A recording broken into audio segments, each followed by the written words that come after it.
Donc moi j'ai fait des études d'histoire, de sciences politiques, j'ai multiplié les diplômes. Et puis un jour, on goûte des vins différents et je me dis, c'est ça le vin. Et puis c'est aussi une génération pour qui le Languedoc, mais pas que le Languedoc, que toutes les régions satellites, il n'y avait pas d'avenir dans le vin qualitatif.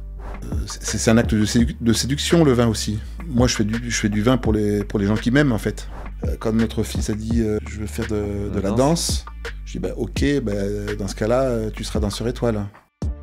Chères auditrices, chers auditeurs, bonjour et bonne année à vous, puisque c'est le premier épisode de l'année 2025.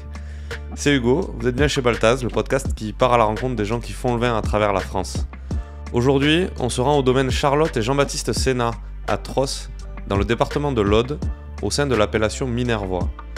C'est Jean-Baptiste qui m'a reçu pour cette franchement chouette conversation. Enfant du cossu quartier de Saint-Germain-des-Prés sur la rive gauche parisienne, des études en histoire et en sciences politiques avant que la campagne ne l'appelle à retourner en Occitanie, aux racines de sa famille. Sacrée décision, sacré virage.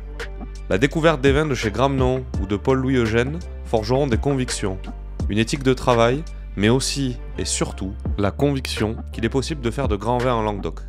Sa femme, Charlotte, travaille avec lui sur le domaine, mais jongle aussi avec l'organisation d'un des plus beaux salons professionnels du sud de la France, quoique aujourd'hui aussi décliné sur Paris, le Vin de mes amis, qu'elle a créé il y a une vingtaine d'années maintenant. Il aura lieu très prochainement les 26 et 27 janvier 2025 à Montpellier. Amis professionnels, faites-moi confiance, vous serez bien reçus. Pensez à noter le podcast sur votre plateforme et partagez-le autour de vous. Amis amateurs passionnés, les vins de Charlotte et Jean-Baptiste, en tout cas 2 cuvées que nous avons sélectionnées ensemble, sont dispo sur baltaz.co. Faites-vous plaisir. Bonne écoute et à très bientôt. À plein temps, on est 5. Mais après, voilà, nous,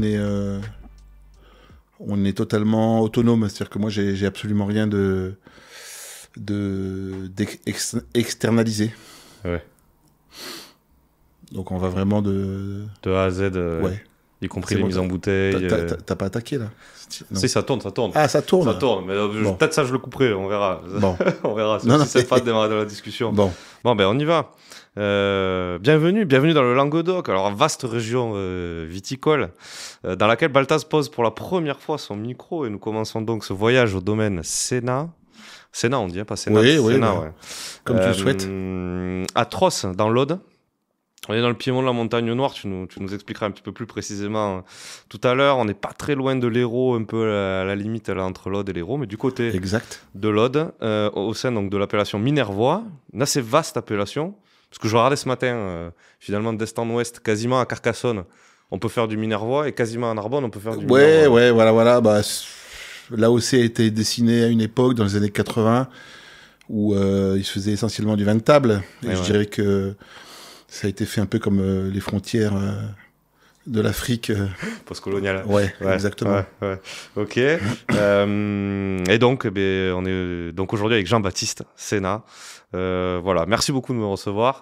Voilà, j'espère qu'on va passer un bon moment. Merci à toi, Hugo. Je le dis très honnêtement, moi à la base, c'est vraiment vos vins qui m'amènent ici.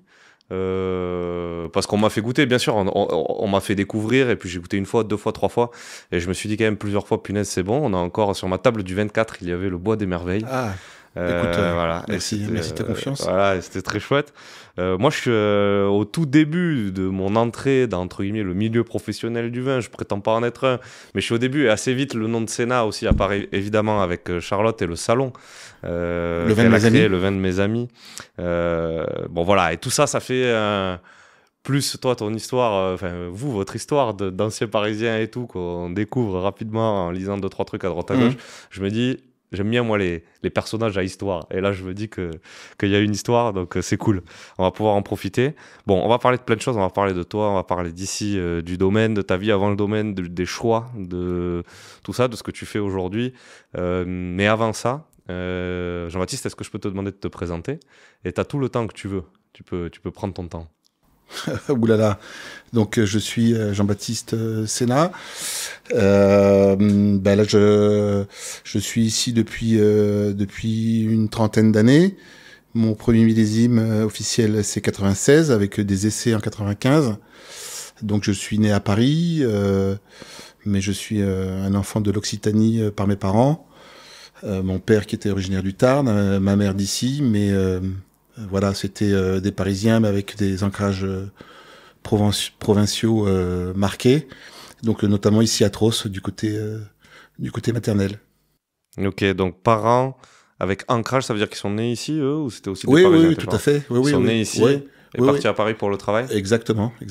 Voilà. Ok. Et ici, donc, c'est un domaine qui appartenait à la famille, où il y avait déjà des vignes, etc. Comment ça... Oui, mais après, c'était des familles de propriétaires terriens, c'est-à-dire que ce sont des gens qui ne vivaient pas forcément toute l'année sur place et qui ne travaillaient pas de leurs mains et qui ne tiraient pas de revenus principaux de la vigne. D'accord, ok. À partir de... Ça remonte loin dans les générations que c'est Ah, plus eux qui exploitent? oui, c'est un peu l'histoire du Languedoc, hein, où c'était des pays de vignes, mais c'était pas forcément des pays de vin, donc c'était des propriétaires terriens, c'était des gens attachés à leur histoire, à leur village, mais qui faisaient aussi autre chose. D'accord. Donc, Mais malgré tout, né ici et grandi par ici, tes parents, ou non, plutôt en ville. Ma mère était à Montpellier, voilà. plutôt en ville à Montpellier? Oui, donc vraiment Occitanie. Et qu'est-ce qui les a amenés à Paris? Bah, tout simplement le travail, l'envie de voir autre chose, voilà. Ouais, ok. Et qu'est-ce qu'il faisait dans la vie? Alors, mon père était banquier et ma mère travaillait au ministère de la Justice. D'accord, donc fonctionnaire? Oui. Ouais. Mm. Ok, d'accord. Et dans quel coin de Paris? Ah bah moi, je suis un enfant des beaux quartiers, parce que moi, j'ai vécu toute mon enfance et ma jeunesse dans le Rive Gauche, dans le 7e arrondissement, boulevard Saint-Germain, Odéon, voilà. Ah oui, ok. Ouais. Très beau quartier, ok, Voilà, super stylé, super stylé. Donc tu fais ta scolarité à Paris, du coup, dans Ouais. ces quartiers-là? Ouais. Ok, Victor Duruy, ouais, et tu... boulevard des Invalides. Ok. Et quand t'es gamin, pendant cette scolarité-là, tu viens ici de temps en temps en vacances, c'est ça? Oui, parce que oui, on passait. Mon père était, je pense, que mon père était un peu fou. Tu vois, quand pour les vacances d'hiver, alors que tous nos camarades allaient skier dans les Alpes, tu vois, lui, il nous emmenait au Mont d'Olme. Et donc après la Vlanée, donc tu vois, une expérience, prendre le train de nuit, arriver dans des petites stations que personne ne connaissait. Enfin, c'était le début en C'est un plus. mariage, les Monts d'Olme, Ouais, c'est ça? tout à fait. Ouais. Toute petite station. Oui, il doit y avoir 2 ou 3 pistes de ski de piste. Ouais, face nord, enfin bon. Ouais, voilà. Et après, le reste, c'est un peu du ski de fond à la dure. Au Mont d'Olme.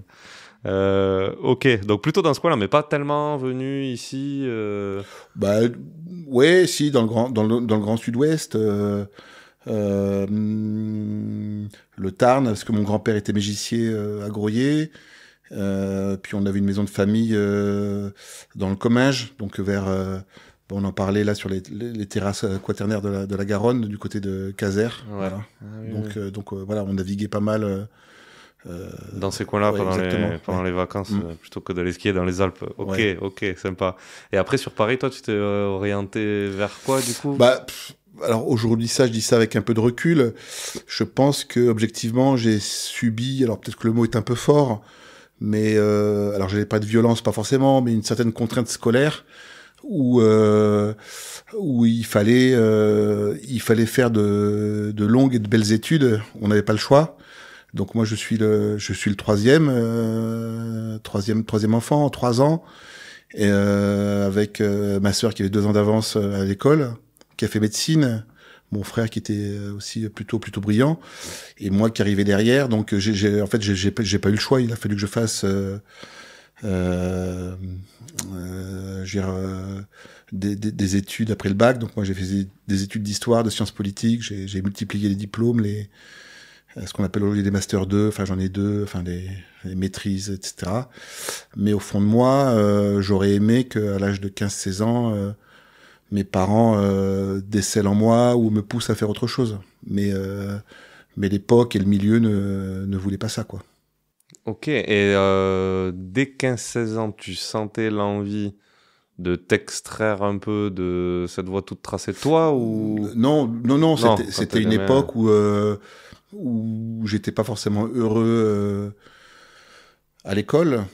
et où confusément j'avais envie d'autre chose, mais j'avais pas les armes pour le formaliser.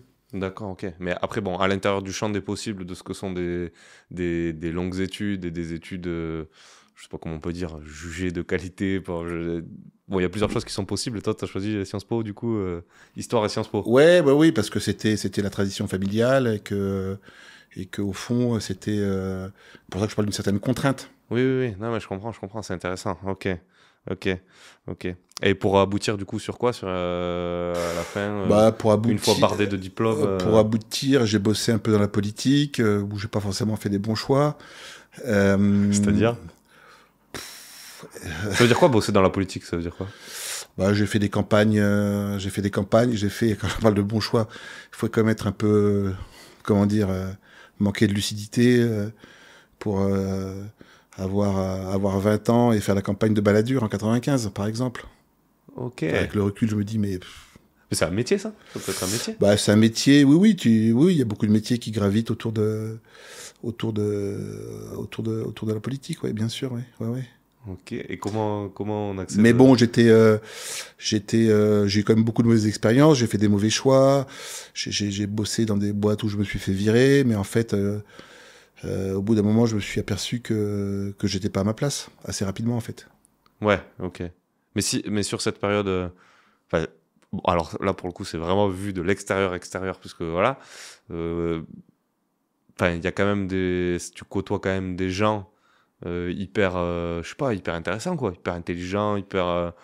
Non, je sais pas. Ouais. T'en parles. Alors j'allais dire pas plus que moi, sauf que moi j'étais pas forcément corporate. J'ai toujours eu une nature très indépendante, un peu critique, et que j'avais du mal à m'insérer professionnellement dans des groupes, dans des stratégies. Et au fond, j'en étais malheureux jusqu'au jour où j'ai compris que ma nature, c'était pour ça que je m'éclate aujourd'hui dans ce que je fais, c'est d'être totalement indépendant et voilà. Ok, et ça représente combien d'années le moment, on va dire, de la fin de tes études, 23-25 ans, au moment où tu fais le choix de venir ici? Bah c'est jusqu'en 95. Ouais, 95. Ouais. Alors c'est aussi une affaire de circonstances. J'ai rencontré ici un vigneron qui était totalement hors norme. Et puis bon, j'étais encore à Paris. J'ai dit waouh, le vin c'est ça. Enfin, ça a été une espèce de coup de foudre fulgurant, quoi. D'accord, ok. Et de cette première période professionnelle, tu sembles n'en tirer quasiment que le fait de savoir que tu veux pas que ça continue, quoi. Tu penses pas avoir appris des choses qui...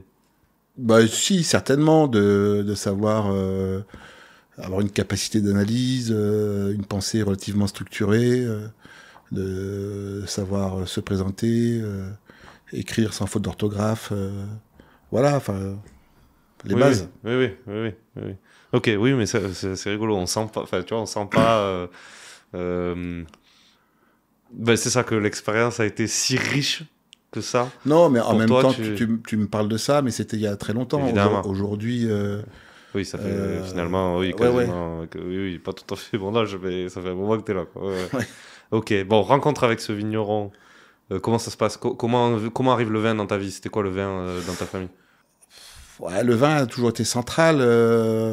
Mes parents, ma mère beaucoup. Enfin, c'était des buveurs de vin rouge. Ouais. Mais je dirais comme des gens qui étaient plutôt de cette génération, qui étaient plutôt éduqués, c'est que ils ne croyaient pas au vin.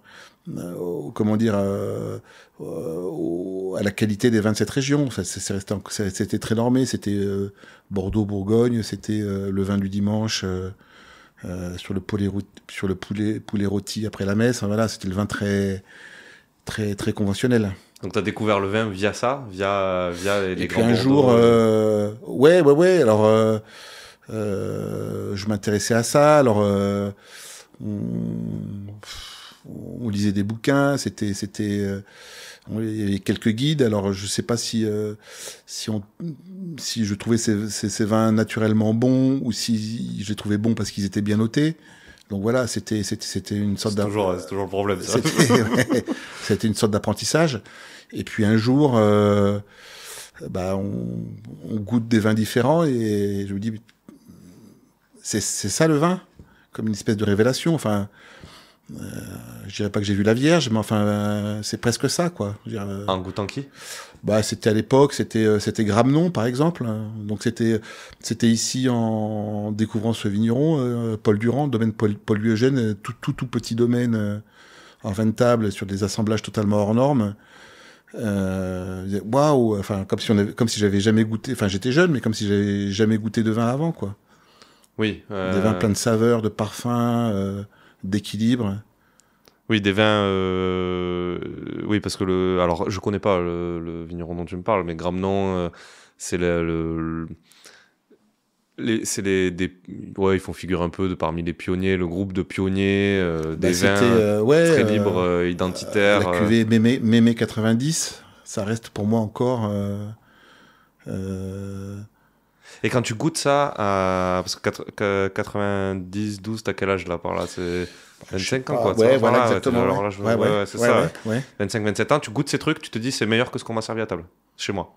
C'est meilleur que Bordeaux. C'est pas que meilleur, c'est que ça ressemble à rien de ce que j'ai goûté avant. Ok, donc ça attise ta curiosité. Et c'est différent de c'est que le vin de la dimension culturelle du vin, ou faisant partie des codes sociaux de certains milieux, ça devient une passion, ça devient une émotion, ça devient une révélation. En disant voilà, on peut aimer le vin parce qu'on ressent de l'émotion, tout simplement. Alors qu'avant, c'était comme jouer au tennis, apprendre le bridge, etc., quoi.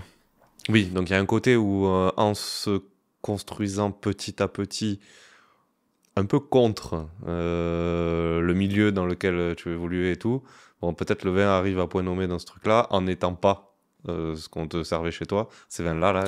Chez moi ou ailleurs. Hein. Oui, chez toi ou ailleurs, voilà. Les vins qui étaient les plus connus, les plus classiques, les plus consommés, le vin qui existait en fait, simplement.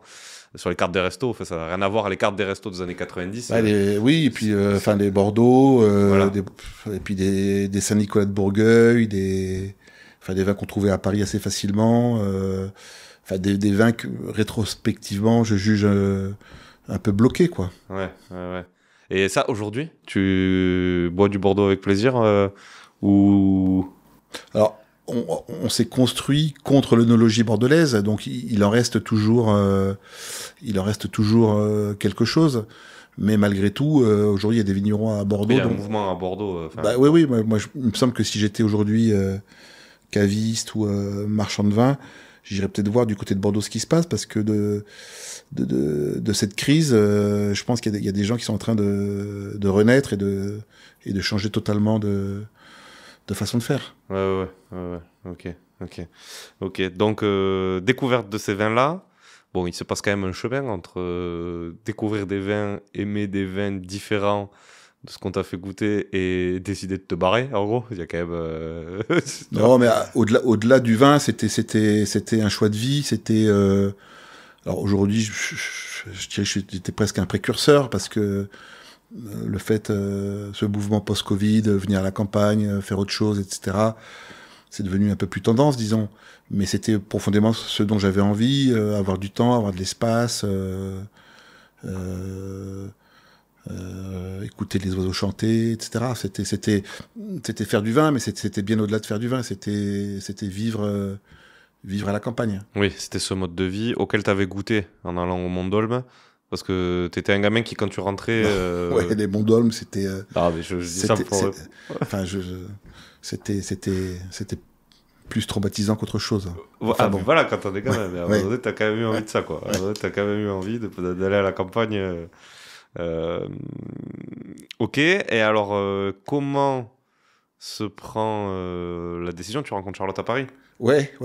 Qui est aussi parisienne, ou installée dans un monde. Ouais, étudiante à Assas, donc voilà. Assas, Assas, c'est la faculté de droit Ok. de Paris la plus, Ok. la plus classique que l'on puisse connaître. Ok. Et du coup, comment ça se passe là de débarquer ici? Bah, c'était une époque où en fait, je pense que j'avais envie de me battre contre les éléments. Donc j'avais une espèce de colère rentrée. Et donc, ça pas, je savais que je ferais face à une certaine perplexité locale, hein, parce que l'idée c'était de revenir à une agriculture engagée, donc vendanger à la main, ne pas foutre de saloperies dans les vignes, etc. Alors que le mouvement était déjà enclenché sur une autre voie au niveau agricole. Mais ce que j'avais mal mesuré, c'était bon, après, il y a le coefficient personnel familial, mais disons le fort scepticisme de mes parents qui n'ont pas adhéré à mes choix, en fait. Parce que je pense qu'ils avaient envie. Bon, ils étaient inquiets, ils avaient envie d'autre chose pour moi. Et puis, c'est aussi une génération pour qui le Languedoc, mais pas que le Languedoc, que toutes les régions satellites, enfin, il n'y avait pas d'avenir dans le vin qualitatif. Moi, je me souviens d'une anecdote d'une amie de ma mère qui avait une très belle propriété du côté de Cournon-Terral, donc dans l'Hérault, propriétaire de cliniques privées au pied de la Tour Eiffel. Enfin, tout allait bien. Et donc, je lui explique en gros que je vais travailler dans les règles de l'art, vendanger à la main, respecter le raisin, etc. Et je me souviens tout à fait de sa remarque qui était spontanée en disant « Oui, c'est très bien, mais est-ce que c'est pas trop pour le Languedoc ?» Aujourd'hui, ce que ta génération peut-être mesure mal, c'est que à l'époque, voilà, c'était Bordeaux-Bourgogne, c'est-à-dire que aujourd'hui, c'est parfaitement admis qu'on peut faire des bons vins en Loire, dans le Jura, dans l'Aveyron, à partir du moment où on trouve des vignerons passionnés, respectueux de leur terre, il y a pas de limite. Mais C'était moi le cas, mais justement, comment? Parce que putain, ok, j'ai envie de partir à la campagne, je suis parisien, faire du vin qualitatif au sens de tout ce dont on va parler. En Languedoc, putain, c'est partir de Paris, mais par la face nord, quoi. Tu vois? bah, j'en avais pas forcément conscience. Donc on est parti à fond. Ça a été une affaire de rencontre. Donc j'ai rencontré ce vigneron, donc Paul Durand. Et donc du coup j'ai repris cette propriété qu'il fallait largement restructurer. Et puis quand je dis affaire de rencontre, j'ai rencontré Bernard Lapeyre, qui était un salarié viticole expérimenté, qui m'a accompagné pendant 2-3 ans. Mais ça a été mon salarié, mais c'était le deal de départ, c'est lui qui m'a appris le boulot. Mais peut-être que voilà, sans lui, je l'aurais pas fait. Voilà, c'était une affaire de circonstances. Ok, d'accord. Et Charlotte, parce que si je comprends bien, t'as été quand même moteur dans ce choix de quitter Paris.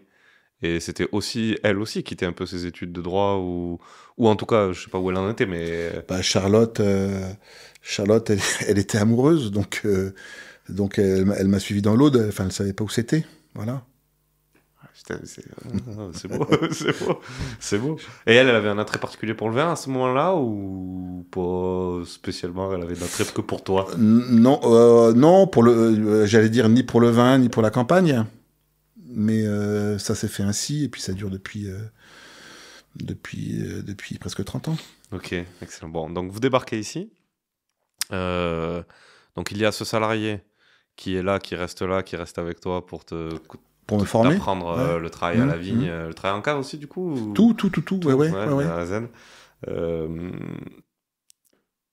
Comment le vignoble était conduit, comment du coup ici, ça ressemble à ce que tu voulais faire, ou non, c'était il y avait beaucoup d'hectares, ça partait dans tous les sens, c'était c'était travailler à coups de poing. Donc j'ai fait petit à petit avec les moyens du bord. Ok, donc beaucoup d'hectares, ça veut dire combien? Bah, il y avait 25 hectares de vignes. Ok. Mais bon, on n'était pas nombreux à travailler. Oui, c'était une énorme charge de travail. Ouais, surtout quand tu veux restructurer le vignoble. Ouais. Donc tu te sépares d'une partie Bah, petit à petit, donc j'en livre une partie à la coopérative. Je vinifie. Dès ton arrivée, tu fais de la bouteille ou au début tu... Oui, le but pour moi,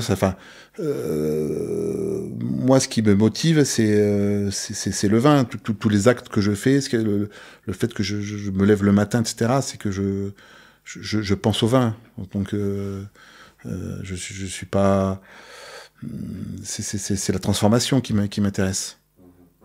Donc voilà. Donc on a commencé petit. Donc sur les 2 cuvées historiques, la Nine et le Bois des Merveilles.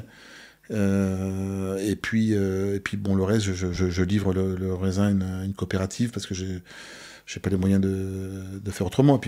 Et puis très rapidement, je cède une partie des vignes. Et puis progressivement, je bascule et puis je vinifie tout. Ouais. Petit à petit, ça prend combien de temps de passer de rien à tout en bouteille? 18 hectares, c'est quoi c'est 40 hectos, 50 hectos aussi? C'est combien le... Ouais, ça dépend de la moyenne. Ouais, ça dépend des années. Ouais, voilà, on aimerait bien en ce moment. Quand c'est bien, c'est 40. Ouais, exactement. Ouais, donc, donc on fait 800 hectos de vin quand ça marche bien. Ouais, ok. Et ça met combien de temps de passer de tout en bouteille à... Oh, ça met bien une dizaine d'années. Une dizaine d'années, ouais, c'est ça. Bon, après, tout est lié. On a 3 enfants rapidement. Enfin, aujourd'hui, j'ai l'impression que c'est passé en 5 minutes. Tu m'étonnes. Tu m'étonnes, le changement de truc là. D'accord, ok.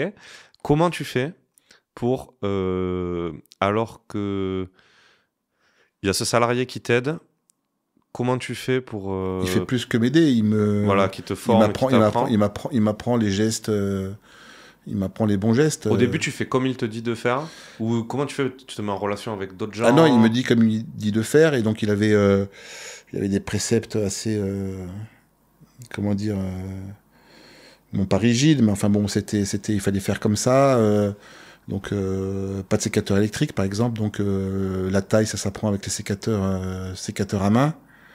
Même... donc j'ai taillé pendant 3 ans... au sécateur à main, quoi. Ouais, à l'ancienne. Ouais. Et comment tu fais pour petit à petit mettre ta patte? C'est-à-dire d'où viennent les idées? Et ici... Bah, en fait, au départ, ce sont pas mes vins, ce sont ses vins à lui. Parce qu'en fait, je crois que si on respecte un certain nombre de principes, faire du bon vin, c'est relativement simple. Par contre, pour trouver son style propre, ça prend énormément de temps. Ouais.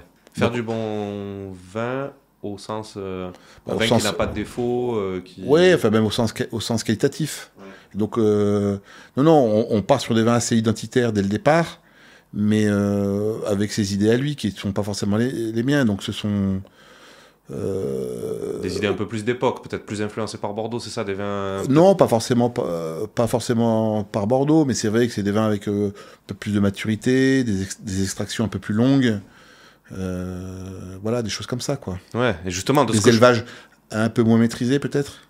Oui, et justement, moi, de ce que je comprends entre les lignes de ce que tu nous dis, c'est que assez tôt, c'est par goût personnel, l'intuition, enfin, je sais pas comment dire, cette intuition là, de faire des vins un peu plus faciles, un peu plus près du terroir, peut-être un peu moins élevés, peut-être tout ça.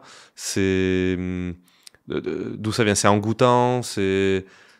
Ouais, c'est en goûtant, mais ça, je pense que c'est l'éducation, c'est le fait de se confronter à d'autres idées, à d'autres gens. Je pense que le souci ici, c'est que ça manque parfois d'ouverture. C'est-à-dire qu'en fait, les gens sont capables de boire ici des vins au petit déjeuner que ailleurs en France, ils les boiraient même pas en fin de repas. tellement ils sont forts, quoi. Ouais, Donc le terroir, c'est une dimension culturelle. Enfin, c'est le chemin qu'on a envie de parcourir aussi. Ouais. Et ça veut dire que vous vous orientez assez vite sur la partie commerce, de vendre peut-être les premiers millésimes où toi tu mets Non, ta patte. alors c'est plus compliqué que ça parce que moi je reste quand même pas mal influencé par les guides, par les auteurs. Tu vois, à 98, Robert Parker, pour la première fois, goûte les vins du Languedoc. Donc 98, premier millésime chaud de canicule. En plus, il avait gelé, donc des petites quantités. Donc des vins chauds, un peu surextraits. Et Parker arrive et il met des notes absolument formidables. Tu vois, Bois des Merveilles, je sais plus, 95/100, un truc comme ça. Donc je me dis encore, je suis dans le vrai, en fait. Tu vois, parce que... donc c'est aussi... Après, c'était l'influence d'autres vignerons, tu vois. Gobi dans le Roussillon, qui, le premier, a dit on fait fausse route. C'est pas parce que Béthane, que De Sauve encensent mes vins qu'il faut que je continue à les faire comme ça. Et donc aussi influencé par d'autres vignerons. Donc ça prend un peu de temps de trouver la bonne distance, en fait. Et toi, tu penses que avec les terres, les terroirs, le climat, les parcelles locales dont tu hérites, c'est profondément pour suivre ce que te donne ici que tu as envie de faire des vins un peu différents. Tu vois ce que je veux dire Est-ce que c'est tes goûts perso qui fait que tu te régales dans des régions qui ont été un peu... soit qui avaient les terroirs faits pour, soit qui étaient un peu avant-gardistes dans le Beaujolais, dans la Loire et tout, que tu te régales avec ces vins-là et que tu te dis, voilà, est-ce que c'est le commerce ou à un moment donné il y a de la demande sur des vins, voilà, est-ce que c'est... Non, je pense que c'est un peu tout. Moi j'ai le vin spontané. Je suis pas un grand, comment dire, en fait, je m'aperçois que dans ma cave, je bois toujours un peu le même style de vin, quelle que soit la région. C'est-à-dire qu'il faut qu'il y ait ce côté, cette certaine franchise de goût, ce côté, les tanins plutôt fins, harmonieux. Moi, je crois pas du tout au vin qu'il faut décanter 48 heures à l'avance pour révéler tous les arômes, toute la finesse, etc. Enfin, c'est pas mon mode de consommation de vin. Donc en fait, je fais des vins comme je les bois. Et puis aujourd'hui, je suis j'ai 3 enfants qui boivent du vin, qui ont une vingtaine d'années. Et on est aussi influencé parce qu'on a envie c'est un acte de séduction, le vin aussi. Donc de faire plaisir moi je fais du vin pour les gens qui m'aiment, en fait. Voilà. Donc et notamment le regard de mes enfants ou de Charlotte sur mes vins compte énormément. Donc c'est en ce sens qu'on essaye effectivement d'être proche du marché parce qu'ils sont représentatifs de leur époque. Ouais, voilà. Mais est-ce que du coup, si Parker te met 95, j'imagine qu'après ça te donne un petit boost de notoriété, peut-être commercialement, de facilité, etc. Sur de la clientèle qui aimait ce qu'aimait Parker, qui correspondait donc plutôt à des vins extraits avec des élevages un peu prononcés et tout. Du coup, est-ce que, en termes de commerce, est-ce que ça n'a pas été une galère de se déplacer? Ou en fait, finalement, c'est parce que bon, c'est jamais du jour au lendemain, c'est sur du temps long que le style des vins se déplace. Non, parce est-ce que ta clientèle a changé ou les goûts de tes clients, ou tu as été en avance sur les goûts de tes clients? Ouais, non, difficile à dire, mais je pense que non.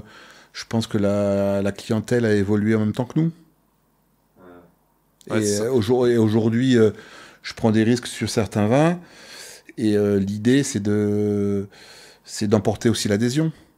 D'essayer d'emmener mes clients là où j'ai envie de les amener. Ok. Et alors, après le début, là, donc il y a toi sur la partie vigne-vin. Ensuite, il faut vendre. Comment vous faites au début C'est quoi la stratégie? En fait, où est-ce qu'il y a une stratégie, je crois, d'ailleurs? La stratégie, c'est de rester indépendant. Donc Ça veut dire pas d'agent et tout? Si, enfin, mais c'est une époque où c'est monté un certain nombre d'agences, un peu comme à Bordeaux, où l'idée c'était de se dire le vigneron fait le vin et ne doit pas faire de commerce. Et nous, avec Charlotte, on s'est dit, enfin, si on fait pas de commerce, autant tout livrer à une coopérative. Donc, pour nous, on a toujours pensé que notre métier, c'était travailler les vignes, faire le vin, le mettre en bouteille, l'étiqueter, le vendre et d'aller l'apprécier chez nos clients. Donc, vous orientez pas mal. Enfin, on peut venir acheter du vin ici dès le début. Ouais, alors on s'en rend pas compte, mais c'était un peu l'Eldorado. C'était peut-être plus facile de vendre du vin à l'époque que maintenant, parce que bon, il y avait moins de vignerons. Et le Languedoc le Languedoc avait le vent en poupe. Ouais, moi je pense que c'est ces époques-là. Moi, chez la génération de mes parents un peu plus jeunes et tout, à Toulouse par exemple. Mais c'était le Jura d'aujourd'hui. Ouais, c'est ça. Enfin, tout le monde aimait et tout le monde boit ça. Enfin, mais plus que des appellations du Sud-Ouest, plus proche quasiment de Toulouse, tu vois. Ouais, alors à Toulouse, il y a eu un travail ancien qui a été fait par des restaurateurs, des marchands de vin qui ont fait le boulot. Donc les vins du Languedoc se vendent facilement. Comme aujourd'hui, il y a des vins de certaines régions qui se vendent facilement, même quand ils sont pas toujours au rendez-vous. Et c'était le cas des vins du Languedoc. Et alors le fait justement de vouloir tout faire vous-même, ça doit te demander plus, du coup, 3 enfants en bas âge et tout. Bon, tu dis, c'est passé comme ça, mais ça devait être un rythme de vie de fou, quoi. Toi, tu te déplaçais sur les salons ou Charlotte a un peu fait... très peu, parce qu'elle est quand même... elle aime ce contact client plus que moi. Et donc voilà, la famille pas forcément sur place, donc voilà, les gardes, rentrer, enfin voilà, jongler. Donc ça a été notre vie pendant un moment, tout en leur préservant des moments importants, quoi. Enfin pour nous le côté éducatif était quand même pouvoir donner à certains moments beaucoup de temps à ses enfants. Enfin ça faisait aussi partie de nos objectifs.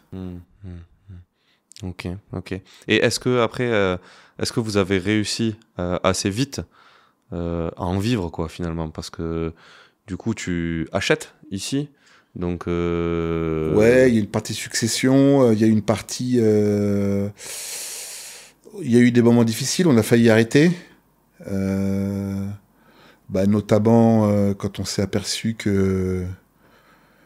qu'on n'était pas suivi forcément. Enfin, il y a eu la période compliquée 2008-2010, notamment. Enfin, on travaillait pour les banques, hein, pour le crédit qui bricole. Mais ça nous a permis enfin, on s'est dit, qu'est-ce qu'on fait, quoi. Enfin, je veux dire, on va pas travailler comme des cons sans aucune rentabilité et payer des agios alors qu'on veut pas nous prêter de fric. Et c'est à ce moment-là qu'en fait, on s'est fait aider, on a restructuré, on a trouvé d'autres sources de financement et on a réagi à l'entreprise au lieu de réagir personnellement.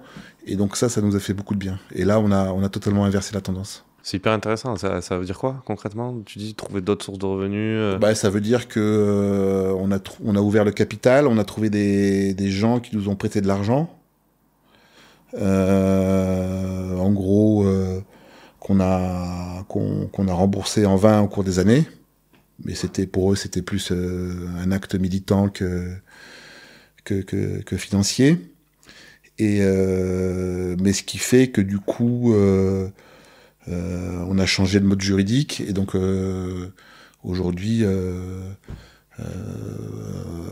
parler d'argent, montrer les comptes de l'entreprise, etc., ça me pose aucun problème. C'est-à-dire que je dissocie l'entreprise de ce que je suis. Et ça nous a fait beaucoup de bien. Intéressant, ok. Et ok, donc on vous prête donc dans ces années 2010 qui sont difficiles. jusqu'en 2010. Et après, alors, comment ça se passe? Cet argent, il vous sert à quoi? Il vous sert à vous payer ou il vous sert à réinvestir aussi ici Bah, il nous sert à combler les trous de trésorerie et pas à payer 15 000 euros d'agio tous les ans et à travailler pour rien, quoi. Ouais, ok. Mais bon, le but, c'est quand même de devenir rentable. C'est quand même de devenir une entreprise Ouais. qui a plus de trous, quoi. Oui. Et donc, c'est quoi les choix que vous faites? C'est quoi? C'est d'augmenter les prix? C'est... Bah, déjà, c'est d'arriver à produire dans de bonnes conditions, parce qu'en fait, il y a aussi ce volet où j'étais très marqué quand j'ai commencé, il fallait que la vigne souffre. Donc la contraindre, tailler court, ne pas forcément mettre d'amendement organique, enherber, et donc il y a nécessairement des gros. Enfin, aujourd'hui, pour moi, c'est une. Je pense que je me suis fourvoyé. Voilà. Enfin, les vignes produisent beaucoup moins, quoi. Donc il y a aussi un problème de culture de la vigne, où j'ai pas forcément fait les bons choix à cette époque. Aujourd'hui, l'idée, c'est d'avoir des vignes, c'est d'arriver à produire. C'est-à-dire que je pense que je suis devenu un bon paysan, au sens que l'idée, c'est d'arriver à bien produire, et à produire suffisamment. Les premières années, j'étais fier de faire des vendanges en verre, de couper du raisin. Alors qu'aujourd'hui, pour moi, c'est un non-sens total, quoi. Ici, en tout cas, dans ton contexte local, ou même tu... Bah, en fait, pour moi, le bon geste vigneron, c'est de produire, c'est pas de détruire. Donc, ponctuellement, bien sûr, ça peut arriver, très rarement, mais ça peut arriver. Mais l'acte de destruction, il est... C'est pas un acte naturel. Oui, et peut-être ça correspondait aussi avec une espèce de moyenne, déjà d'âge de tes vignes, qui avait gagné 10-15 ans par rapport au début. Des vignes... Ouais, alors j'ai fait... Avec des vignes plus fortes aussi, ou peut-être ton travail... Alors je dirais que j'ai été victime aussi de... Comment dire, de ma formation universitaire, où... je suis curieux là, parce que je vois pas le... Ouais, non, enfin, où j'ai lu beaucoup de livres, hein, et donc j'ai essayé de faire une viticulture telle qu'elle était enseignée, notamment à l'agro de Montpellier, etc. Et donc c'est des doubles cordons de Roya, des palissages très hauts, et en fait, je me suis rendu compte au cours des années et sur le terrain, de manière totalement empirique, que, en ce qui me concernait, c'était une totale catastrophe, que les vignes dépérissaient très vite, que le fait que les vignes palissaient faisaient des moins beaux raisins que des vignes en gobelet. Donc bon, tout ça, ça a joué, mais le problème, c'est que ça prend un peu de temps. Il y a beaucoup d'inertie, hein. On n'est pas sur une culture annuelle, hein. Donc quand on fait une bêtise, on la traîne sur 2, 3, 4, 5 ans, hein. Et ça veut dire concrètement que à partir de 2010, tu as une régularité dans la quantité de jus qui est un petit peu plus grande, donc un peu plus de vin à vendre, et c'est comme ça que vous trouvez un modèle économique plus périn, quoi, c'est ça? Oui, produire un peu plus, donc trouver un système économique qui fait qu'on travaille pas pour les banques mais qu'on travaille pour soi. Donc ça, c'est quand même la base. Produire un peu plus, et puis petit à petit aller vers des vins plus détendus. Donc un peu moins de maturité, un peu moins d'extraction, tout en ayant la volonté de rester dans un univers sudiste. Oui, et sur des prix que je sais pas si c'est une volonté, je sais pas, c'est pas le coin que je connais le mieux, mais sur des prix qui sont restés pour beaucoup de cuvées très raisonnables en fait, et malgré tout. Bah écoute, moi je trouve, alors après le prix, moi on voit des vignerons dont certains qui tiennent des blogs, alors on les voit un coup ils sont en Autriche, le lendemain ils sont à Singapour, après ils sont à New York, où il y a certes des prix élevés, mais il faut batailler, faire des conférences, aller dans des hôtels, voilà. Moi, l'idée, c'est de trouver, bien sûr, il faut s'exposer un petit peu, faire quelques dégustations, mais que le vin se vende relativement facilement aussi, quoi. Donc voilà, moi, ma vie, c'est pas d'aller courir les les hôtels, aller rencontrer les associations de sommeliers pour vendre du vin. Donc de trouver un prix qui soit acceptable pour tout en que chacun gagne sa vie correctement. Et toute cette partie aussi gestion d'entreprise, fixation des prix aussi, vous l'apprenez aussi finalement un peu sur le tas. Comment tu fais? Tu t'entoures, gestion des frais, tout ça. Ouais, alors après il y a un contexte local qui est pas évident. Tu parlais des prix, on est quand même aujourd'hui on fait face à une crise viticole qui moi me concerne pas, mais qui est quand même présente tout autour de nous, où globalement pour la plupart des viticulteurs, il vaut mieux qu'ils se douchent avec du vin qu'avec de l'eau, ça leur coûte moins cher. Hein. Donc ça joue aussi dans le niveau des prix, quoi. Ouais. Allons-y. Donc tu parles de déconsommation et du coup de difficulté à vendre du vin aujourd'hui pour une grande partie en quantité des viticulteurs et des vignerons. À quoi tu attribues cette déconsommation-là? Pourquoi ça déconsomme, selon toi? Ouais.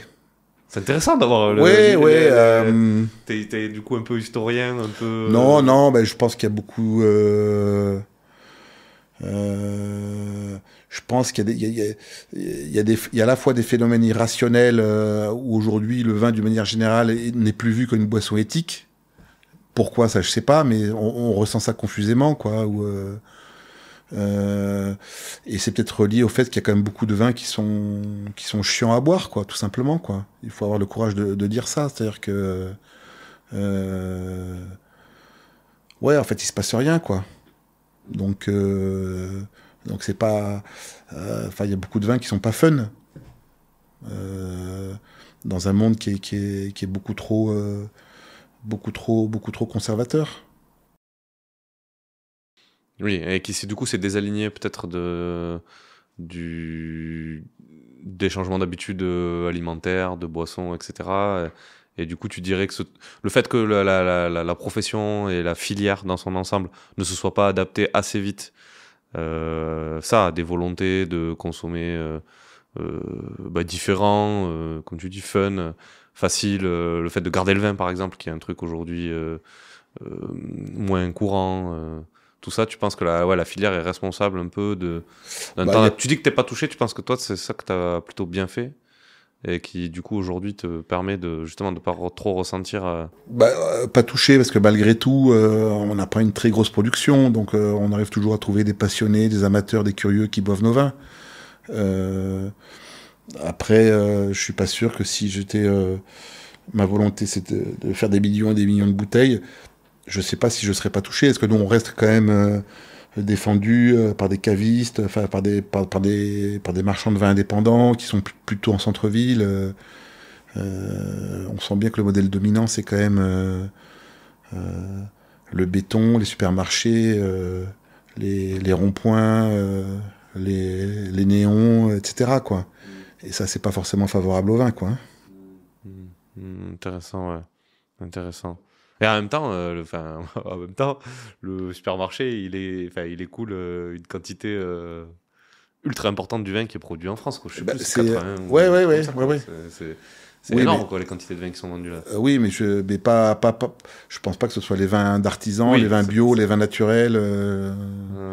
Je suis pas certain que ce soit notre... Oui. C'est plus cette partie-là qui souffre, effectivement. Je pense que ça rejoint un peu plusieurs vignerons me l'ont dit. Le premier, c'était Paul-Henri Pellet dans la Loire, qui, quand je parle de ça, on me répond un peu toujours la même chose, finalement. Je me rends compte, Jean-Marc aussi me disait un peu ça, que finalement, sur des beaux vins identitaires de gastronomie, la clientèle, elle est là, et ils sont pas super inquiets non plus, quoi. Tu vois, ce genre de confrères qui...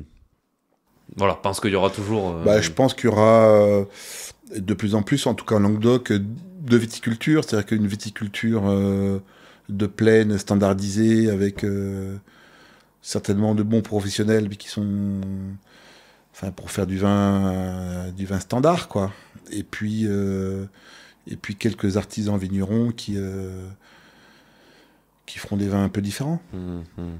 Bon, ok, super. Si on prend un peu de recul, est-ce que tu peux, parce que du coup, le premier, je vais voir, est-ce que tu peux nous présenter et parler peut-être un peu de l'historique, de la temporalité, justement, de la transition un peu qualitative du Languedoc, c'est un sujet que j'aime bien, moi.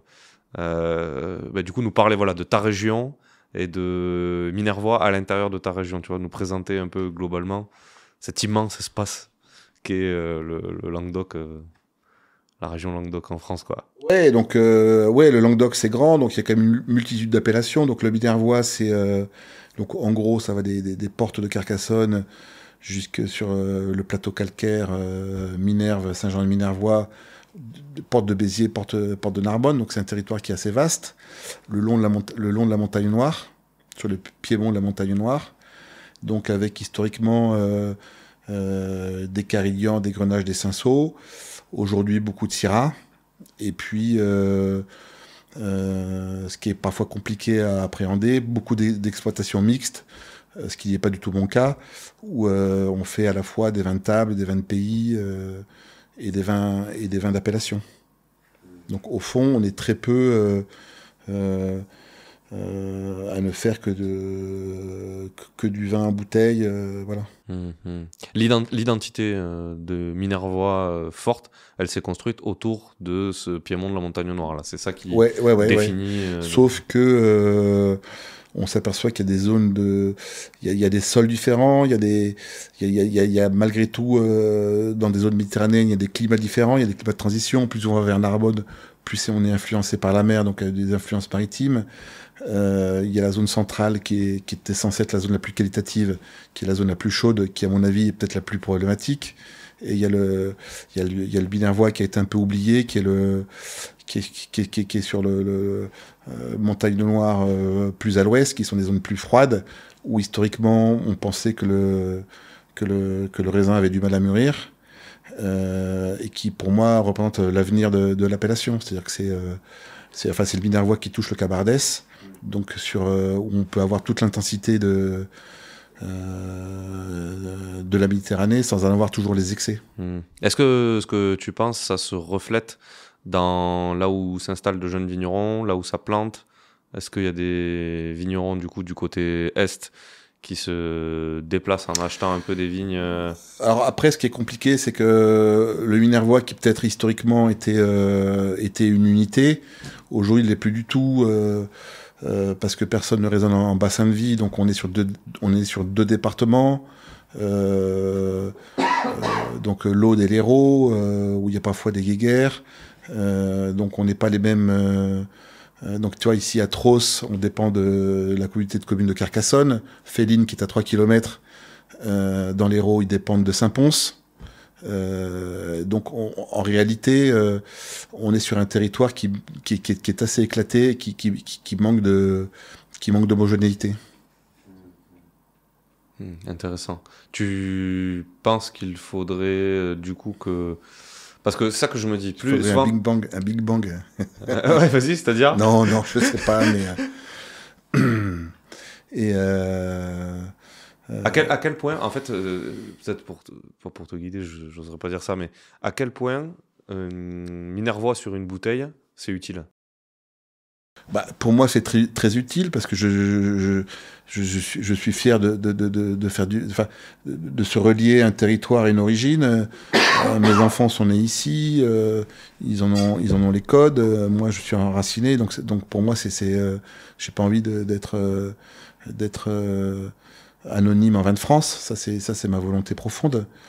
Mais c'est le chemin serait de faire des crus à l'intérieur, un peu à l'image du Beaujolais, des trucs comme ça. Alors, tu penses? Non, très honnêtement, moi, en fait, je pense que ce qui est compliqué dans le Languedoc, c'est qu'aujourd'hui, ce sont plutôt les vignerons qui font les vins plus que les appellations. Donc, différencier un Minervois d'un Corbière, d'un Coteaux du Languedoc, franchement, en termes de typicité, moi, je trouve ça très compliqué. Donc, c'est plus les vignerons qui font les vins que les appellations, mais il n'empêche que je pense que c'est quand même intéressant de se rattacher à une appellation, à une histoire, à une identité. C'est dans ce sens-là que je te disais à quel point Minervois c'est utile sur une bouteille. Tu vois, pour le consommateur en termes d'identification.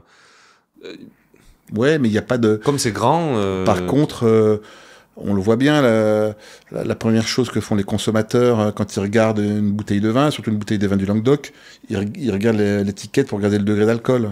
Parce qu'ils ont peur... que les vins fassent 14, 14,5, etc. Moi, je pense qu'il n'y a pas de fatalité. Il n'y a pas de fatalité à faire des vins de l'alcool du moment qu'il y a de la fraîcheur. Ouais. trop mûrs, chaleureux, tanniques, épicés. On peut être sur des vins parfaitement méditerranéens, mais sur d'autres équilibres. Ok. Il y a un truc que j'ai lu sur votre site. La phrase, j'ai trouvé intéressant. C'est écrit « Nous pensons que l'impact climatique est plus important que l'influence du sol et du sous-sol. » Oui, c'est ce que je te disais tout à l'heure, c'est que tous les coteaux du Minervois sont le long de la Montagne Noire sur le côté est-ouest. Et je pense que les terroirs d'avenir sont les terroirs plutôt frais, donc tous les coteaux à l'ouest, donc plutôt en direction de Carcassonne et allant vers le Tarn. Avec le réchauffement climatique ou tu penses que... Oui, c'est ça. Et plus que l'impact des... Donc c'est majoritairement argilo-calcaire, le Minervois, mais il y a des zones de sable, il y a des zones de schiste, mais c'est quand même majoritairement argilo-calcaire. Mais pour moi, aujourd'hui, le climat a plus de... L'implantation des vignes a plus de sens que celle des sols et des sous-sols. Oui, donc un vigneron qui s'installe ou qui cherche à acheter, pour toi, ferait mieux de moins se regarder la nature des sols et plus de regarder... pour moi, l'avenir, c'est même presque le cabardès, mais sur des cépages méditerranéens, des grenages, des cinsault, des cépages comme ça, ou des vieilles variétés. Et donc voilà, des coins comme Vintenac, Aragon, donc tous les coteaux au-dessus de Carcassonne. Donc ça, c'est le cabardès, où il y a une quarantaine d'années, ils ont implanté des cépages atlantiques, ou de mon point de vue, mais ça n'engage que moi, ils font des faux Bordeaux, quoi. Ça veut dire que toi, tu regardes un peu là-bas pour y aller Aujourd'hui, j'ai des vignes donc jusqu'à Limousis, qui ce sont c'est vraiment l'extrémité orientale du Minervois, ça touche le cabardès. Bon, après, ça pose des problèmes pratiques, etc. Oui, mais bien sûr, c'est... Donc moi, j'ai une cuvée de blanc, parce que moi, je crois beaucoup aux assemblages. Donc, j'ai fait une cuvée de blanc qui s'appelle Aux Amis de ma sœur. Donc, c'est un assemblage de grenache gris, grenache blanc, donc sur des terroirs de garrigue, sur des vieilles vignes en gobelet, assemblé avec un peu de chenin sur des vignes qui sont travaillées dans la haute vallée de l'Aude. Voilà. Et moi, je crois à cet équilibre des raisins, des terroirs qui se répondent les uns les autres. C'est aussi du Minervois, ça on peut Non, faire... ça c'est un vin de pays. Ouais. Ok. Minervois, c'est que rouge ou... Non, il y a des Minervois blancs, mais sur des cépages, c'est Roussanne, Marsanne, les cépages du Rhône, Vionnier, ouais. Où je pense que la base est l'agronomique. Enfin, je pense que trouver de la fraîcheur sur ces cépages-là, moi je pense que c'est compliqué. Trop bien. C'est quoi pour toi un bon vin, du coup? Un bon vin, c'est un vin qui à la fois exprime beaucoup de nuances, beaucoup de parfums, beaucoup de subtilité, et qui en même temps porte une certaine évidence à être bu, quoi. Donc, c'est vraiment les deux, quoi. C'est dire, tiens, on a terminé la bouteille, et en même temps, on s'est pas lassé tellement il y avait de subtilité, de nuances. Et donc plutôt des arômes floraux. Et donc sur les vins du sud, excuse-moi, donc sur le côté pivoine, rose fanée, choses comme ça, quoi. Intéressant. Et où, du coup, regarde ce qu'est un bon vin pour toi, au regard du contexte des consommations, c'est quoi pour toi les grandes décisions ou les directions que doit prendre la filière vin pour faire face à ces difficultés-là. Les grandes décisions, c'est, je pense, de ne pas jeter d'anathème et de se dire que les nouvelles formes pour faire du vin, notamment certains vins bio, certains vins naturels, parfois expérimentaux, ne sont pas une menace pour la consommation, mais plutôt une chance, une ouverture. Tu penses que l'avenir est à la cohabitation des différents styles de vin Je pense que, pas que dans le vin, malheureusement, je pense que l'avenir est plutôt à l'affrontement qu'à la cohabitation, et que peut-être que dans le vin, ça va être ça aussi, quoi. Mais je sais plus quelle était ta question d'ailleurs. Non, mais c'est essayer de tracer comment doit s'organiser la filière vin, tu vois. On disait... non, mais moi, parce que les vignerons que je vois, ces artisans vignerons, etc., et qui sont des vins que moi j'apprécie et qui sont immensément intéressants, etc., à un moment donné, il faut aussi reconnaître que c'est pas ce qui est le plus vu, et que s'il y a une filière globale, que c'est pas ce qui est le plus bu, et que s'il y a une filière globale à sauver... le schéma est compliqué, en fait. Le schéma est compliqué. C'est des vins qu'on aime, c'est des vins qui sont bons, etc., mais c'est pas des vins que tout le monde se paye. C'est pas des vins qui sont présents là où tout le monde achète du vin aujourd'hui. Tu vois, c'est compliqué, tu vois, c'est compliqué. Mais moi, je pense que malgré tout, ils ont une place, tu vois, des vins plus technologiques et tout. Je pense pas que, tu vois, que la filière,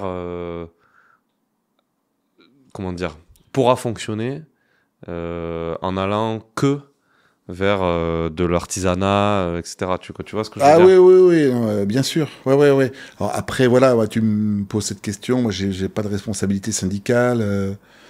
Voilà, c'est des questions où j'ai pas forcément réfléchi, donc j'ai pas de réponse. Après, j'essaye de. Moi, ce que je trouve dommage dans le monde du vin que je côtoie, etc., c'est que en fait. C'est exactement comme dans la politique, tu vois. Plus les partis sont petits, plus ils s'affrontent, au lieu de s'unir.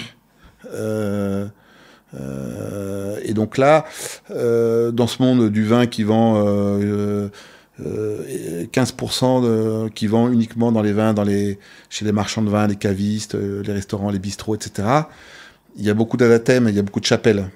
Entre ceux qui mettent zéro soufre... ceux qui en mettent juste un petit peu, etc. Alors qu'en fait, c'est le même monde du vin, c'est juste une nuance différente. Et ce monde-là du vin, c'est le seul que je connaisse d'ailleurs, enfin qui m'intéresse, a du mal à s'unir, où on regarde trop les différences. Et alors qu'en fait, il y a beaucoup plus de choses qui nous unissent que de choses qui nous différencient. Est-ce que c'est à cause, on en parlait tout à l'heure dans la voiture vite fait, est-ce que c'est à cause des labels ? C'est à cause des labels, c'est à cause de... Ouais, il y a beaucoup de sectarisme aussi, hein. Dans ce monde dans ce monde du vin bio, il y a beaucoup de sectarisme. Enfin, je pense que ça manque, paradoxalement, ça manque d'ouverture, ça manque d'empathie. Alors, peut-être que je rêve par rapport à ça, mais le seul label qui, pour moi, compte, ce serait un label d'émotion, quoi. Non, mais tu vois, c'est pas... tu vois, Déméter, etc. Enfin, moi, je m'en fous. Ce qui compte, c'est que le vin, il faut que le vin parle. Ouais. Oui, c'est une pensée. Mais c'est une pensée assez. Quand même, il y a pas mal de gens qui pensent ça. Enfin, j'ai croisé peu de vignerons qui sont ultra attachés à leur label. Certains vignerons ne se font pas labelliser, par exemple, notamment Déméter et tout, tu vois. Alors que pourtant, les pratiques à la vigne sont quasiment ou même complètement dans le cahier des charges, mais tu vois, un état d'esprit, une manière de faire, une prise en compte des contraintes locales, c'est pas la même chose de faire du... Moi, en fait, je suis venu aussi à ces vins-là, donc j'ai goûté un certain nombre de vins, donc il y a eu Gramenon, il y a eu La Pierre dans le Beaujolais, etc. Et puis on va voir ces vignerons, on dit ah bon, tu travailles comme ça, ah bon. En fait, on s'aperçoit que les bonnes pratiques, enfin les vins d'émotion, ce sont toutes ces bonnes pratiques convergent. Et donc Enfin, tout ça pour dire que, enfin, en tout cas, c'est pas. Je pense que quand on a des convictions, on n'a pas forcément besoin d'avoir des panneaux affichés 4 par 3 pour. Enfin, quand on a des convictions profondes. Ok, top. Si on revient ici, donc je vous disais donc 18 hectares. Ouais, à peu près, ouais. Vous êtes 5 donc à travailler à plein temps, dont Charlotte et toi. Ouais. Ouais. C'est quoi comment tu vends? Tu vends à qui? C'est quoi les... Bah écoute, nous on vend beaucoup en France parce que parce qu'on aime ça, on aime échanger, on aime je te dis, on aime aller chez nos clients, donc puis je pense que c'est bien d'être maître chez soi. Moi, je vends pas mal de vin localement et c'est une source de fierté. Moi, enfin, j'ai un ami vigneron qui vendait beaucoup en Asie, en Corée du Sud. Il me dit, ah ouais, moi, je vends la moitié de ma production au Japon et au Corée, etc. J'ai, tu sais, Mireille Mathieu et Adamo, ils sont super connus aussi en Corée du Sud. Hein. Enfin, donc, et Mireille Mathieu aussi. Donc, enfin, moi, ça m'a jamais impressionné, quoi. Donc, vendre en France, ça a été toujours... et puis, influencé par certains vignerons qui ont toujours fait le métier. Donc, nous, on continue à faire des petits salons de particuliers, impressionnés par des gens comme Antoine Arena en Corse, Marcel Richaud, Marcel Lapierre. Un jour, Marcel Lapierre vient ici. Il était en vacances, etc. Et j'étais encore jeune vigneron, et je le vois débarquer là dans la cour, et ouvrir son coffre, porter un carton de vin sur l'épaule pour un échange. Enfin, ce côté... donc voilà, donc cet engagement-là, enfin, pour moi, c'est important, quoi. Donc on vend du vin comme ça. Donc vendre... on n'a jamais été, fanatique de vendre des dizaines et dizaines de palettes à l'étranger, etc. Quoi. Bon, on en vend aussi, hein, mais c'est pas notre débouché principal.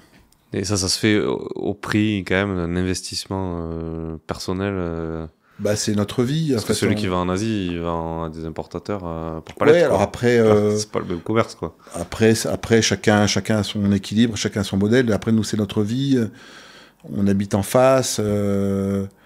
Voilà, on travaille. Enfin, nous, notre philosophie, c'est que quand on est là, quand on est chez nous, on est là à 100%. On sait que c'est comme ça. Et par contre, voilà, quand on est loin de chez nous, on pense à autre chose. Voilà. D'accord.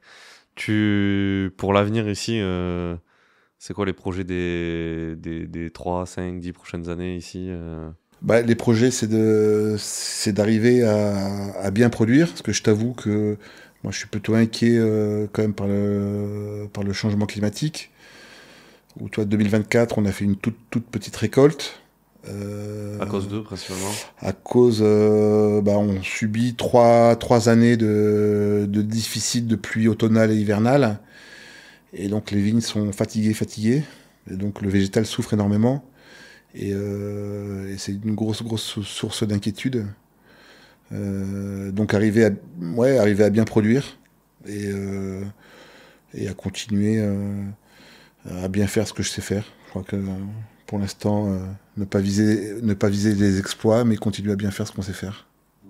Pas encore de réflexion, de transmission, non, vous êtes encore full. Ouais, alors là, ça c'est marrant, parce que c'est une question souvent les gens nous posent, mais que nous, avec Charlotte, on se pose pas du tout. Je sais pas, en tout cas, nous, le concept de retraite, c'est quelque chose qui nous passe totalement. Alors, moi, j'ai pas mal de jeunes qui bossent avec moi, donc transmettre, moi, j'aime transmettre. Tu vois, j'aurais aimé être. À une époque, tu vois, j'aurais aimé être prof. Tu vois, j'ai passé le CAPES d'histoire géo, mais bon, je suis pas allé au bout parce qu'en fait, moi, je me sentais pas. Enfin, j'ai un côté. Enfin, toute une vie ne faire que ça, mais voilà. Enfin, en tout cas, transmettre, c'est quelque chose que. Voilà, je m'éclate à faire ici, du coup. Ouais. Et donc, par contre, si c'est pas avec mes enfants, c'est avec d'autres personnes, quoi. Tes enfants, ils ont du coup les plus vieux, on rapproche les 30 ans là, c'est ça? Non, Pas encore. ils ont 25 ans bientôt. Allez, 25 ans. Ok. Ils font quoi? Bah, non, ils font tout autre chose. J'ai un fils qui fait de la danse classique et ma fille. De façon professionnelle? Oui, oui, tout à fait. Wow. Ouais. Ok. Et bah, tu sais, un peu te raconter une anecdote. Donc, il faisait. Donc, moi, je l'avais mis au rugby à l'école de Lonzac et il faisait parallèlement de la danse classique. Et puis, son entraîneur de rugby lui a demandé de choisir parce qu'il lui fallait. Tous les week-ends?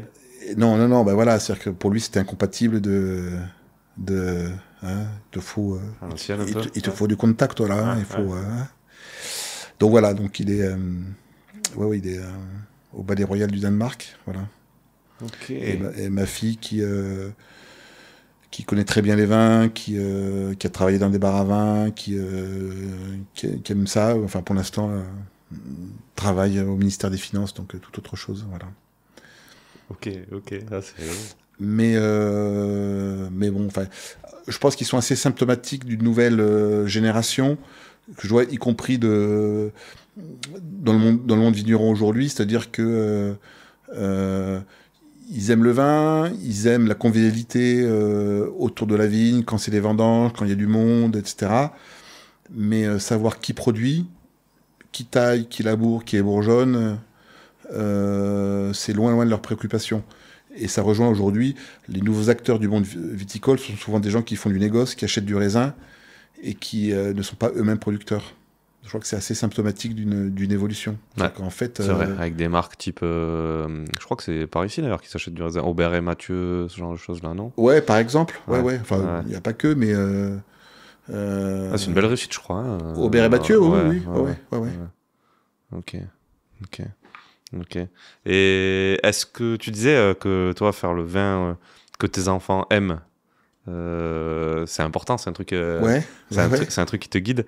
Est-ce que quand ils étaient encore là, parce qu'ils sont partis quoi, ils sont partis pour leurs études ou plutôt ils sont partis pour leurs études. Donc sur leurs 18-19 premières années de vie, est-ce que tu les as, enfin, est-ce que tu as fait particulièrement attention?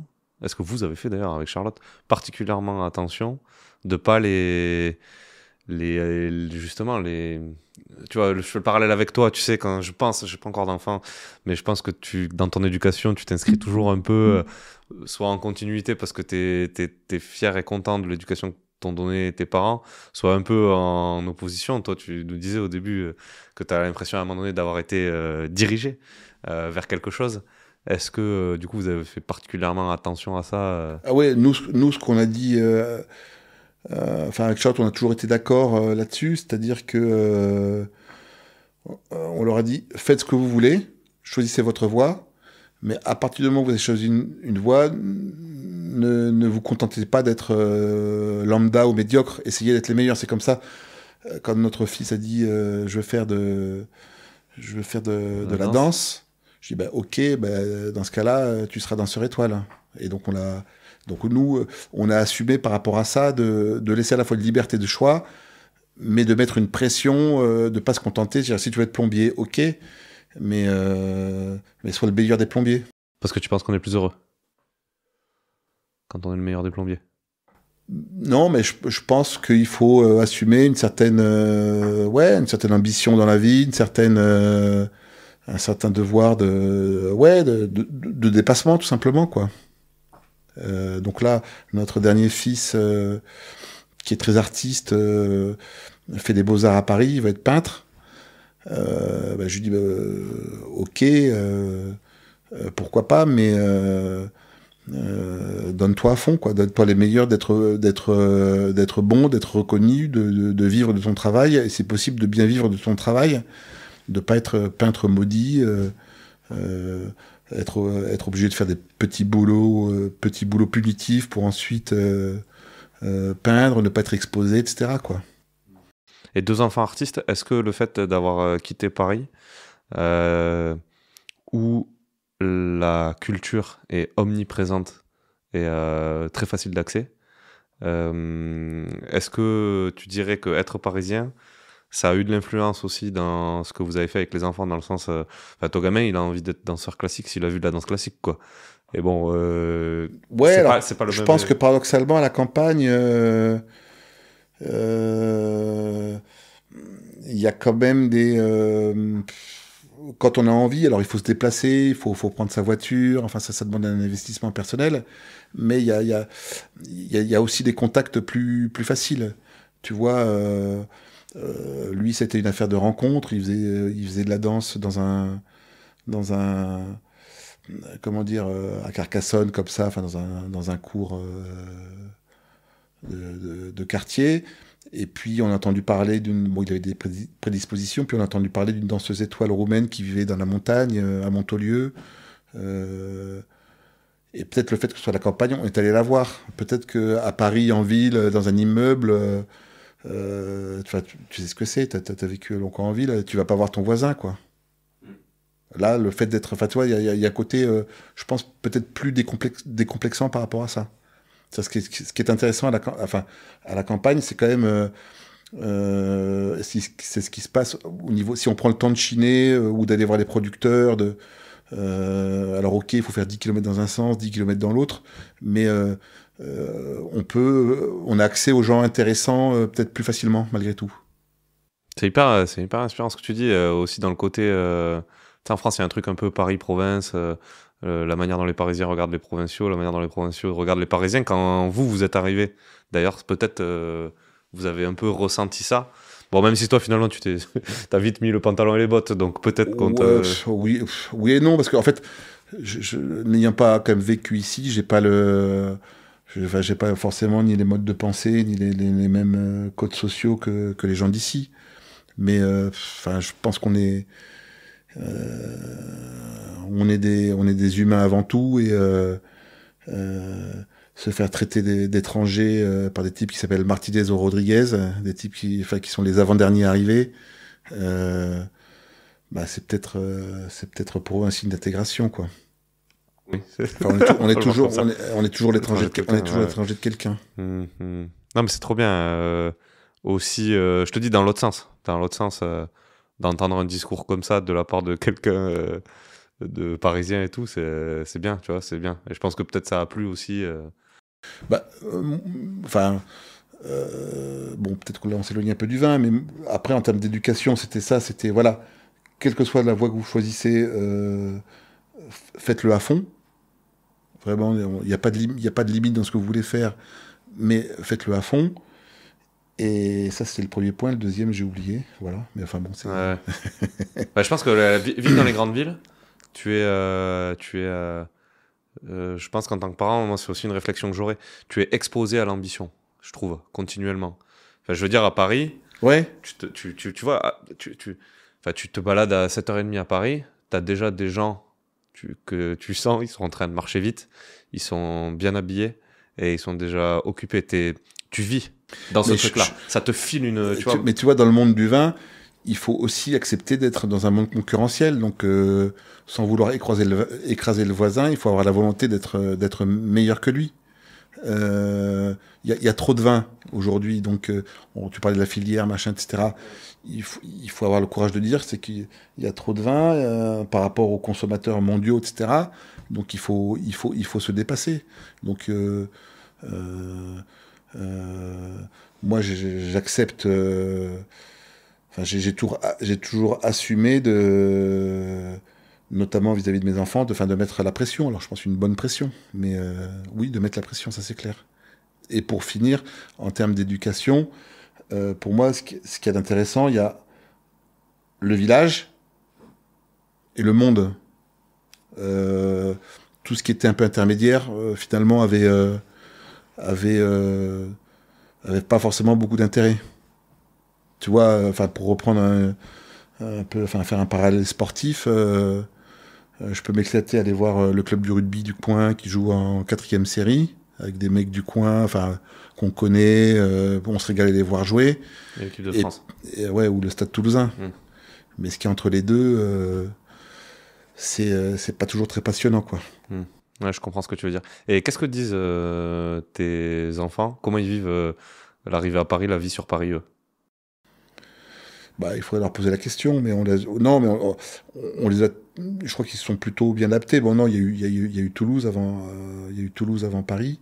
Puis ça, Puis, enfin, en tout cas pour ma fille, pour mon fils, enfin, il y a eu Paris, après il est parti à San Francisco, etc. Non, mais moi, je les ai toujours éduqués, ils ont toujours vu beaucoup de gens passer. Ce qui est très sympa dans le monde du vin, c'est que c'est un monde qui est décloisonnant. On reçoit du monde, il y a des dégustations, on les a emmenés avec nous dans les restaurants, donc ils ont été habitués à... Ça leur a pas toujours plu d'ailleurs, parce qu'ils auraient aimé parfois plus d'intimité, mais à pas avoir peur, tout simplement. Donc je pense qu'ils sont très heureux quand ils reviennent ici, ils sont très heureux de repartir, et puis je pense que ça se passe bien là où ils sont, quoi. Ok, top, trop bien. Est-ce que ça te dit, juste avant qu'on fasse les petites questions de la fin, de faire un petit truc sur le salon, sur le vin de mes amis? D'accord. Alors, évidemment, c'est Charlotte. Exactement. Voilà, c'est le projet. Exactement. Voilà. Exactement. Voilà. C'est le side project de Charlotte à côté du domaine. Mais je pense que c'est intéressant, justement, d'avoir aussi... Donc, le vin de mes amis, donc prochaine édition à l'Altropisme à Montpellier, fin janvier 2025. Donc, tous les professionnels du vin sont invités à venir. Non, l'idée de départ, en fait... nous, on savait pas trop comment vendre du vin. Et puis, à l'époque, il y avait Vigny Sud. On était allé en tant que visiteur à Vigny Sud. Un gros salon, le salon le plus historique des vins. Et puis, très sincèrement, avec Charlotte, on s'est dit, ok, mais c'est pas pour nous. Ces grands hangars, ces stands où les gens se regardent en chien de faïence. Faut mettre un badge... attendre, enfin voilà, ça nous paraissait très très étrange, enfin je veux dire, sans jugement, c'était pas nous tout simplement. Donc on s'est dit bon, il faut quand même qu'on vende du vin, donc on va faire autrement. Et donc on a commencé à monter une petite dégustation qui de fil en aiguille, voilà, a pas mal grossi pour devenir donc le vin de mes amis. Version 2025, où l'idée c'est à la fois de s'exposer parce que voilà, il y a certains domaines qui ont du vin à vendre, mais c'est aussi l'aspect rencontre, enfin de pas être dans un aspect purement commercial, quoi. Et de mélanger de la convivialité avec du professionnalisme, voilà. Et de fil en aiguille, bon, c'est 20 ans quand même. Donc, ouais. C'est pareil, c'est du temps, quoi. Enfin, c'est du temps, beaucoup d'investissement, d'organisation. Et du temps pris un peu sur le travail ici au domaine. Mais c'est une activité qui est bien distincte, qui est complémentaire. Que vous vivez un peu comme un loisir ou... Non. Aujourd'hui, aujourd'hui c'est professionnel, c'est assumé. Au départ, c'était se rendre service avec des copains vignerons, etc. Donc, on comptait ni le temps ni l'argent, etc. Et puis, au fil des années, ça s'est structuré. J'ai l'impression, je pense que tu vas me confirmer, que les salons, alors du coup, bon, il y en a plus quand même aujourd'hui. Ouais, tout à fait. À une certaine époque, mais j'ai quand même l'impression que des vignerons qui cherchent des salons, il y en a plein. Enfin, quand je croise que les salons un peu référencés, il y a des listes d'attente. Ouais. Pourquoi il n'y a pas assez de salons? Ou il y a trop de vignerons qui ont du vin à vendre, justement? Il y a la place pour des nouveaux salons encore aujourd'hui? Enfin... Ça dépend où, quoi. Alors, nous, je pense que ce qui fait la spécificité du vin de mes amis, c'est nous, on est vignerons avant tout. Donc on se soucie, comment dire, enfin, il faut qu'il y ait une efficacité commerciale pour les vignerons. C'est-à-dire qu'aujourd'hui, effectivement, le seul business qui marche bien dans le monde du vin, qui est en croissance, c'est celui d'organisateur de salons, parce qu'il y a une telle demande. Donc faire du fric à court terme, c'est relativement simple. C'est-à-dire qu'on prend des vignerons qui ont besoin de s'exposer, puis à la limite ça marche pas, c'est pas grave, parce qu'il y en a 40 autres qui sont capables de venir derrière, enfin il y a des rotations, on mélange on mélange les pros, les particuliers, ça fait du monde, tout ça, un peu d'Instagram, machin, on a l'impression, mais derrière, ça ne rapporte rien, quoi. Donc nous, on sait ce que c'est que d'avoir du vin à vendre, on est passé par là, donc l'idée c'est que ce soit utile pour les vignerons. Et ok, parce que du coup le modèle économique d'un salon, principalement, c'est les vignerons, les clients, du coup, c'est les vignerons qui payent un... Alors surtout, nous, là, on se fait encore engueuler d'ailleurs, on a été, je pense précurseur, parce qu'au départ, il y avait beaucoup de mails d'engueulade, etc. Et je pense qu'on a dû perdre des clients aussi par rapport à ça. C'est que on a été quasiment les premiers, après la Dive Bouteille de Sylvie Augereau, en Loire, à faire l'entrée payante. Pour les visiteurs, du coup, ouais. Aussi. Où les types comprenaient pas, quoi. Oui, parce qu'aujourd'hui, par contre, c'est un peu une... tu te fais inviter souvent. Non, globalement, oui, mais il y a encore des types qui trouvent ça totalement scandaleux, quoi. Mais c'est vrai que le concept de dégustation parallèle, aujourd'hui, est quand même... elle vend en poupe, quoi. Ouais. Et ça crée une... Ça crée une dynamique, nous, ce qu'on dit, parce que malheureusement, il y a plein de vignerons qui mériteraient de faire des dégustations, mais on leur dit, nous, l'idée, c'est pas de faire malheureusement, c'est pas de faire un millésime bio bis ou gigantesque, etc. C'est de garder quand même de la convivialité, et puis de laisser une place un peu plus humaine. Donc, monter vos dégustations, ça va créer un appel d'air, une dynamique, et avec chacun son identité. Donc je pense que ça c'est intéressant, quoi. Ok. Et quel regard tu portes sur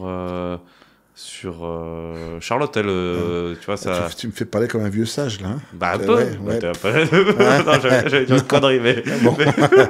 Genre qu'est-ce que tu penses de la dissolution ou machin, non, mais pas, bon, quand même pas. Non, plutôt ce qui m'intéresse, c'est aussi, je pense que le plus simple, ça aurait été de demander à Charlotte, mais d'un côté, ça m'intéresse aussi de savoir ce que toi. Bon, alors c'est rigolo parce que Charlotte est très identifiée comme étant celle qui gère, et depuis tout à l'heure, tu dis on, et j'ai l'impression qu'en fait, vous faites le truc à deux. Tu parles de quoi ? Du salon, de l'organisation du salon. Ah non, c'est beaucoup elle. C'est beaucoup elle. Ok, c'est quand même beaucoup elle. Ouais. Et principalement, ouais. Ok. Et bon, effectivement, ce salon, il a une réputation qui s'est construite au fur et à mesure du temps, qui est flatteuse pour vous. C'est quand même une réussite, quoi. Oui. C'est cool, quoi. C'est ça quand même le regard que tu portes. Oui, sur, oui. Sur ce projet-là. Non, et puis surtout montrer. Montrer qu'on peut. L'idée, c'est aussi de pouvoir bien manger. C'est-à-dire que pour moi, pour nous, pour Charlotte et moi, c'est-à-dire que la nourriture n'est. On peut pas dissocier la nourriture du vin. Et donc, nous, on a beaucoup souffert. Contrarié, c'est-à-dire que quand tu es vigneron, tu n'es pas condamné à manger que de la charcuterie et du fromage. Tu vois, on peut aussi. Donc l'ambition du vin de mes amis, c'est aussi d'offrir aux vignerons et une proposition culinaire qui soit relativement cohérente par rapport à ça. Donc ça, c'est quand même super, super important. Et l'ambition, c'est de montrer qu'on peut faire du business, qu'on fait du business, faut pas se mentir, mais dans un cadre convivial qui soit pas... on peut se donner des coups de main, on peut se renvoyer les clients, de mutualiser les choses. C'est rentable pour vous aujourd'hui ou c'est neutre, l'organisation de ce salon-là ? Oui, je pense que c'est rentable. Enfin, en tout cas, après, il y a des aléas. L'année dernière, grève des agriculteurs, donc il y a eu beaucoup, beaucoup moins d'entrées, etc. Donc, c'est pas un long fleuve tranquille. Mais l'ambition, effectivement, c'est d'être rentable. Enfin, je veux dire, c'est du travail. Oui, c'est du travail. Et comme tout travail, il mérite d'être rémunéré, quoi. Non, de toute façon, ça rejoint ce que je te disais tout à l'heure. Moi, je pense, encore une fois, ma très humble vision, tu vois, sur un peu le vin aujourd'hui et tout. Je crois que le vin doit être le vin pour le vin. je pense que ça sera difficile. Il faut le vin dans une expérience. Le vin doit faire partie de quelque chose et de moments vécus, mis en scène, etc. Tu vois, c'est aussi un peu ce que je fais. Je suis pas juste vendeur de vin sur Internet. Tu vois, j'essaye de créer une expérience autour du fait de goûter des vins, qui est moi celle que j'apprécie. J'apprécie goûter les vins en connaissant les personnes qui le font, tu vois. Mais ça rejoint, enfin tu me demandais un peu le style des vins, etc. Pour moi aujourd'hui, un bon vin, c'est une question de... Toi tu parles d'expérience, moi j'avais parlé d'une question de feeling, tu vois, de bien-être, ou presque de santé, c'est-à-dire que boire une bouteille de vin, c'est effectivement, c'est tout simplement passer un bon moment, quoi. Ah, c'est ça. Et ce moment, il doit être organisé. Top, trop bien. Bon, bah écoute, j'espère que... Alors, 20 minutes. On va faire les petites questions de la fin, rapidement. Bon, allez. En dehors du domaine et en dehors de ce que vous faites ici, tu fais quoi? T'as d'autres passions? Ouais, j'ai eu du mal à avoir d'autres passions. Ouais, enfin en ce moment, c'est pas mal le VTT. Ok. Trop cool. Il y a de quoi faire par ici. Ouais, bah, surtout avec l'assistance électrique. Ouais, ça permet d'aller dans la montagne nord. Ouais, on va pas se mentir, non. On a des paysages absolument magiques et que je redécouvre. À l'intérieur du prisme de compétences d'un vigneron, qui est moi la raison principale pour laquelle je vous admire, c'est-à-dire que vous pouvez tailler la vigne avec les bottes au caoutchouc, les pieds dans la boue et vendre du vin. J'allais dire aux États-Unis, pas toi, mais si aussi aux États-Unis. Voilà. À l'intérieur de tout ce prisme de compétences-là, c'est quoi ton point fort, toi? Aujourd'hui, je pense que moi, ce que j'aime aujourd'hui, je suis une sorte d'animateur. J'aime fédérer autour de moi des équipes. Toi, jusqu'à présent, on n'a pas trop de problèmes de recrutement. On a plutôt des gens qui ont envie de bosser avec nous. Mais tout ça, on l'a créé. Et en fait, je gère, parce que bon, il y a les permanents, mais aussi il y a pas mal comment dire, il y a pas mal de saisonniers. Le vin de mes amis, il y a beaucoup de monde qui viennent. Et les gens, ou les vendanges, c'est pareil. Les gens viennent parce qu'ils sont... Alors, ils travaillent, donc ils sont payés, mais ils viennent pas pour ça, en fait. Et donc aujourd'hui... Ils pourraient aller ailleurs, parce que c'est pas tout le monde qui dit qu'il galère pas à recruter, quoi, tu vois. Donc oui, s'ils viennent ici... Et donc aujourd'hui, ce que j'aime dans mon métier, c'est ça, en fait. C'est gérer toutes ces histoires particulières et arriver à fédérer autour de ça. Comment tu progresses en tant que vigneron? Bonne question. Et ben, je progresse en étant... en écoutant la diversité. Donc la diversité, c'est effectivement, c'est voir comment les jeunes évoluent, réagissent, ou des gens qui viennent d'autres milieux, d'autres pays. Donc moi j'essaie de progresser humainement par rapport à tous ces gens que je côtoie. Est-ce qu'il y a une question que tu aurais aimé que je te pose et que je t'ai pas posée? Non, ou alors je ne sais pas, c'est quel est le dernier film porno que tu as regardé? Ah bon, t'aurais vraiment aimé que je te demande ça? Est-ce qu'il y a une question que tu aurais pas aimé que je te pose, du coup?